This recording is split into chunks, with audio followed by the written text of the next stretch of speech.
My name is Ruth, daughter of Moab, born among the hills and valleys of a land proud and ancient. We Moabites are the descendants of Lot, the nephew of the one you call Abraham. But our paths are not like those of Israel. We follow the ways of Chemosh, our god of war and victory, whom we serve with offerings and prayers, hoping he will protect our lands and our lives. The stories of the Israelites echo through our valleys like the rush of the Jordan's waters, yet they are a distant people, with a God we do not understand. They claim he alone is God, but Chemosh and our other gods, they have always been enough for us, or so we believed. The time in which I live is fraught with hardship. The land seems barren, the rains scarce. Israel's fields lay dry, much like our own, and we hear of famine gripping the land. Stories of a powerful people who once conquered and claimed this land now seem a shadow of what they once were. But their God still draws the devotion of his people, and even in these times they look to him, hoping for relief. I heard he is a God unlike our own, one who makes covenants and keeps them. The year? That is hard to say, for we Moabites do not mark time as the Israelites do. But I was told it is during the time of the judges, when Israel has no king, and every man lives as he sees fit. They are a people of tribes and families, bound by blood and faith, even as they struggle against drought and scarcity.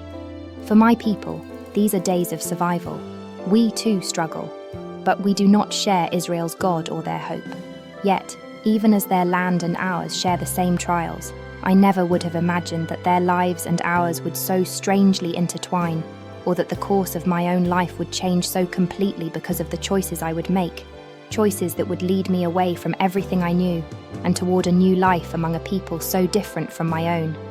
This is my story, and this is how it begins.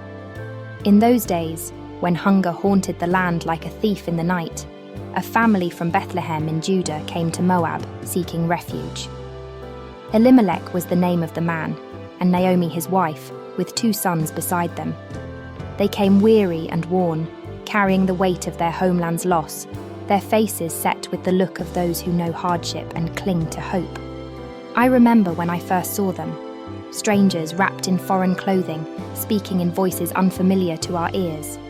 And yet, their eyes spoke of a shared hunger and a weariness I understood.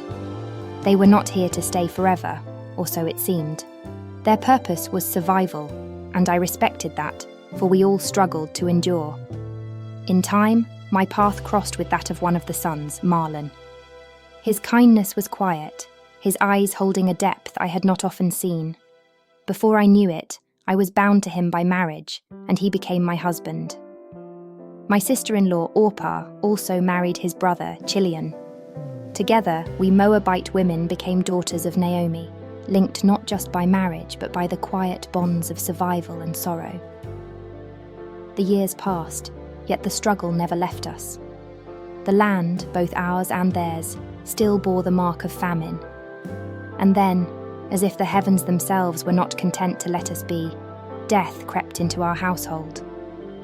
First Elimelech, Naomi's husband, left this world, and I watched as Naomi's spirit bent under the weight of widowhood. But soon the blow fell again, and this time it took Mahlon, my own beloved. Then Chilion, my sister Orpah's husband, was taken too. And there we were, 3 widows, no husbands, no sons, only memories and the ache of loss. Naomi was as a mother to us, yet even she seemed lost in her grief. She was far from her people, bound to a land not her own, with only us for comfort. I saw in her eyes a deep sadness, a longing to return to the place where she once knew joy. Then one day, a whisper of hope arrived, a rumour that in Judah the famine had finally ended. The Lord whom Naomi served had visited his people, giving them food. I could see the fire rekindle in her eyes, and her heart, like the land, yearned to return to its roots. She spoke of leaving Moab, of going back to her people, her land, her God. Orpah and I prepared to follow her, ready to leave all that we knew out of love for her. But on the road, Naomi turned to us, her face heavy with sorrow. "Go back, my daughters," she said. For return to your mother's homes. May the Lord deal kindly with you as you have dealt with the dead and with me. May he grant you rest, each in the house of another husband." Her words pierced my heart, for I had come to love her as my own mother. We wept together on that lonely road, and I felt the depth of her love even in her plea for us to return. She wanted us to find new lives, to leave her in her grief, to make our own way. Orpah kissed her and left, but I could not. My heart held fast to her. I could not abandon Naomi, not now, not ever. And so, I spoke the words that had taken root in my soul, words that were no longer just promises, but the very foundation of my life. Do not urge me to leave you or to turn back from following you. Where you go, I will go. Where you lodge, I will lodge. Your people shall be my people, and your God, my God. Where you die, I will die, and there will I be buried. May the Lord do so to me, and more also if anything but death parts me from you." She saw the resolve in my eyes, and together we continued the journey, leaving behind the familiar hills of Moab and venturing toward Judah. I was a Moabite, a stranger, but in my heart, I had chosen a path I would not turn from. The road ahead was uncertain, but I knew that with Naomi, I would face whatever came. And thus began our journey to Bethlehem, into the unknown future, under the gaze of a God I was just beginning to understand. When we arrived in Bethlehem, the fields were golden with the harvest. The famine was over, and the people were gathering in the crops, praising the God who had lifted their suffering. But Naomi and I had little to call our own. Her people whispered as we walked the streets, her hair now greyed and her spirit quiet. "Is this Naomi?" They asked, as if they scarcely recognized the woman who left so many years ago. Naomi's pain ran deep, and she told them, "Do not call me Naomi, call me Mara, for the Almighty has dealt bitterly with me." She felt the weight of her losses, and I felt it with her. Yet, even in her sorrow, she remained my family, my guide. I was in a foreign land, an outsider in every way, and though I shared Naomi's grief, I knew I must also take steps toward a future here. With the harvest in full swing, I asked Naomi to let me go to the fields, to gather what the reapers left behind. I had heard that the law of her people allowed the poor to glean, gathering the grains that fell. She agreed, and I went into the fields, knowing I might find only crumbs but hoping it would be enough to feed us. By chance, or perhaps by some unseen guidance, I found myself in the field of a man named Boaz, a wealthy and respected landowner. I had heard Naomi speak of him. He was a relative of her late husband, Elimelech. But I was a stranger, just another gleaner, crouching among the stalks to gather whatever handfuls I could find. As I worked, I sensed someone's eyes upon me, and I looked up to see Boaz himself watching. He approached with kindness in his voice and asked, "Whose young woman is this?" I felt my face flush, but one of the workers answered for me, explaining that I was the Moabite who had come back with Naomi. The people in the field knew my story already, it seemed, and I wondered if they saw me as a stranger or as a daughter of Israel's own. Boaz then spoke to me, and his words held a kindness I did not expect. He said, "Listen, my daughter. Do not go to glean in another field or leave this one, but keep close to my young women. Let your eyes be on the field they are reaping, and follow after them. I have commanded the young men not to touch you, and when you are thirsty, go to the vessels and drink what the young men have drawn." His generosity struck me, and I bowed low before him, asking, "Why have I found favor in your eyes, that you should take notice of me, a foreigner?" His response warmed my heart, for he spoke of my loyalty to Naomi, how I had left my homeland and my gods to follow her, how I had sought refuge among her people. He said, "The Lord repay you for what you have done, and a full reward be given you by the Lord, the God of Israel, under whose wings you have come to take refuge." As I worked through the day, Boaz's kindness continued to surprise me. At mealtime, he invited me to sit and eat with his reapers, offering me bread and roasted grain until I was satisfied. And when I returned to the field, he even instructed his workers to let some sheaves fall intentionally so I could gather them without shame. I felt the bounty of his compassion, not only in the grain I gathered, but in the warmth of his welcome. That evening, I returned to Naomi with an ephah of barley, far more than I had expected. When she saw the grain, her face softened, and I could see a spark of hope in her eyes. Where did you glean today, and where have you worked? Blessed be the man who took notice of you. I told her all that had happened, that the man who showed me such kindness was Boaz. And Naomi, in her joy, told me of Boaz's closeness to our family. She said, May he be blessed by the Lord, whose kindness has not forsaken the living or the dead. This man is a close relative of ours, one of our redeemers. And so, through that day's labour, our lives began to change. I continued to glean in Boaz's fields through the barley and wheat harvests, and he watched over me with a care that went beyond what was required. In my heart, I marvelled at how this people, whom I had once viewed as strangers, had opened their hearts to me, a foreigner from Moab. Though I was still an outsider in some ways, Boaz's kindness made me feel that perhaps here in Bethlehem I could find a new beginning.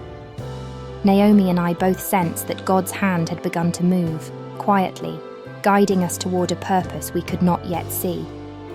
Harvest time was drawing to a close, and the fields that had once been rich with grain were now nearly bare. I had gleaned there day after day, carrying home as much as I could to share with Naomi, each day feeling more at ease among Boaz's workers. His kindness continued, a steady presence in my life, and each evening Naomi would ask me about my day, listening closely, her eyes lighting up whenever I spoke of Boaz. One evening, as the chill of the coming season settled in, Naomi called me to her. She had been quiet for days, deep in thought, and I sensed something brewing in her mind. She looked at me with a glint of determination I had not seen before. My daughter, should I not seek rest for you that it may be well with you? Her voice was gentle, yet her words carried a weight I could not ignore. She went on, her tone almost urgent. There's not Boaz our relative, with whose young women you were. See, he is winnowing barley tonight at the threshing floor. I could tell by her eyes that she had carefully thought about what she was going to say next, that it was not a plan born out of impulse but out of the hope she carried for my future. She said, Wash, therefore, and anoint yourself, and put on your best clothes. Then go down to the threshing floor, but do not make yourself known to the man until he has finished eating and drinking. When he lies down, observe the place where he lies. Then go and uncover his feet and lie down, and he will tell you what to do. Her instructions were bold, and though I trusted Naomi, a mixture of excitement and nervousness welled up in me. I understood what she was asking.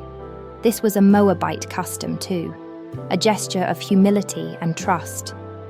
But I was placing myself in Boaz's hands, relying on his honor and kindness, exposing myself to a vulnerability I had not yet known.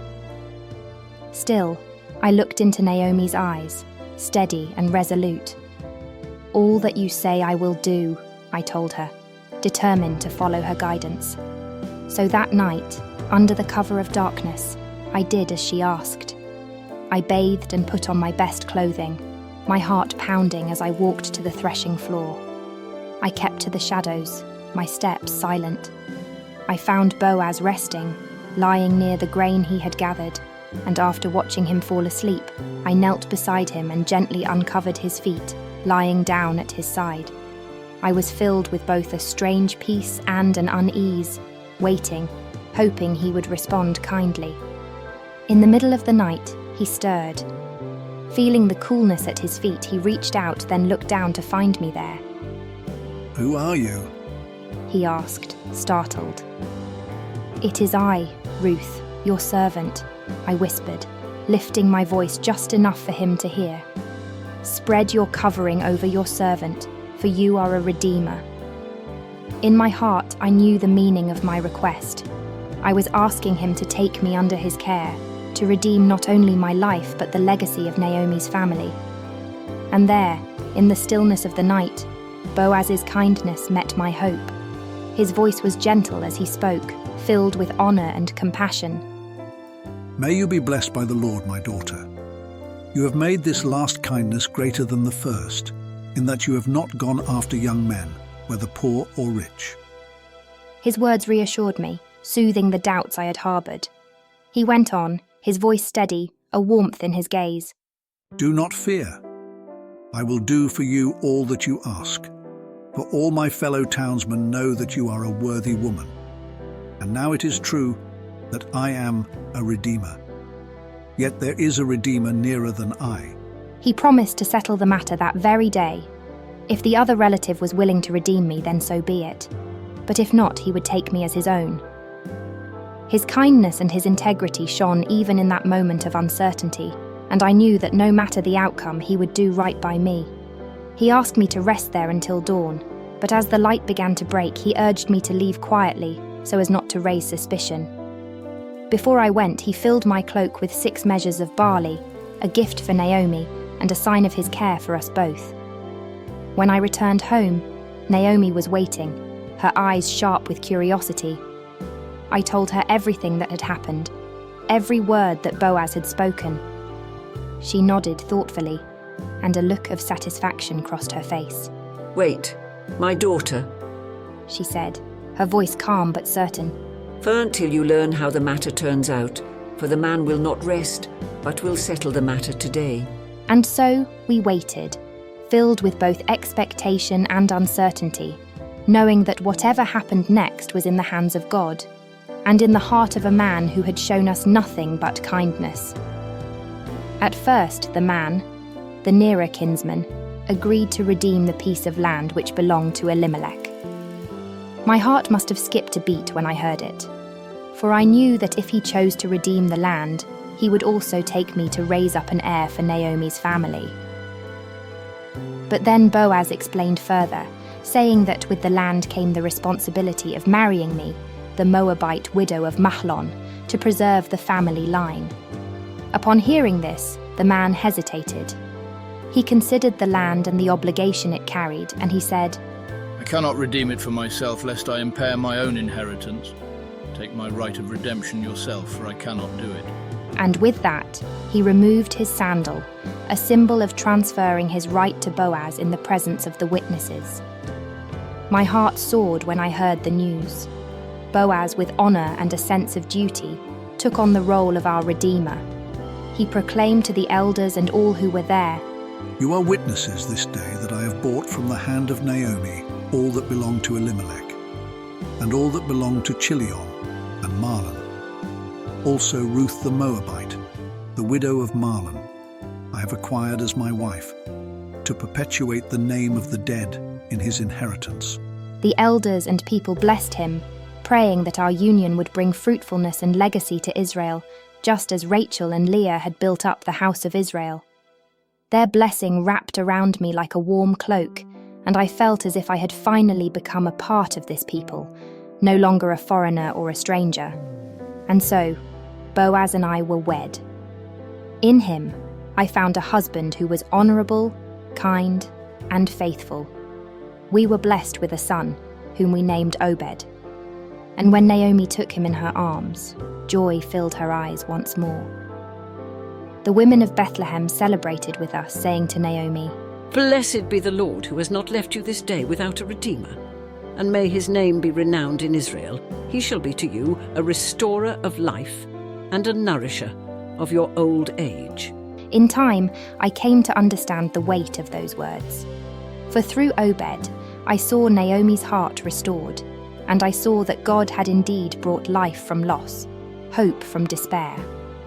Obed became the grandfather of David, Israel's greatest king, and through our line, God's promise would one day come to fulfillment in ways I could never have foreseen. As I reflect on this journey, I see how much I have learned about Yahweh, the God of Israel. In Moab, we served gods who were distant, gods of wood and stone, gods we sought to appease but never truly knew. But here, I have come to know a God who sees the lowly, who lifts up the poor, who cares for the widow and the foreigner. He is a God who redeems, not just through laws or customs, but through the lives and hearts of his people. This people, Israel, with all their customs and laws, live out a faith that is not just ritual but life itself. Through them, I have seen that Yahweh is a God who binds himself to his people in steadfast love and covenant. He does not forget the needy. He does not leave his children without hope. Even in their time of distress, he is there as an ever-present help. I am Ruth, a servant of the Lord, once a daughter of Moab, but now of Israel. My story is a lesson in God's mercy and a reminder that his love is greater than my understanding. For more awe-inspiring stories of great men and women in the Bible, please like, comment, share and subscribe to Faith Reflections 247. Stay blessed.